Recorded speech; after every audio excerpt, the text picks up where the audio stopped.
Dhaka board 2025 board question মানে important.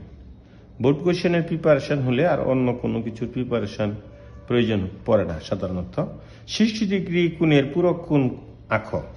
আমরা জানি 60 ডিগ্রির পূরক কোণ হলো, অর্থাৎ দুটি কোণের সমষ্টি 90 ডিগ্রি হলে তাদেরকে পূরক কোণ বলা হয় 30 ডিগ্রি। সুতরাং আমাদেরকে 30 ডিগ্রি কোণ আঁকতে হবে 60 ডিগ্রির সাথে। তাহলে এটা হলো 90 ডিগ্রি। 90 ডিগ্রি মানে দুইটা কোণ মিলে যদি 90 ডিগ্রি হয় তাহলে সেটাই হবে পূরক কোণ। তাহলে আমরা যদি মোটামুটি ধরি তাহলে এটা হলো 60 ডিগ্রি আর তার পূরক কোণ হলো এই কোণ 30 ডিগ্রি।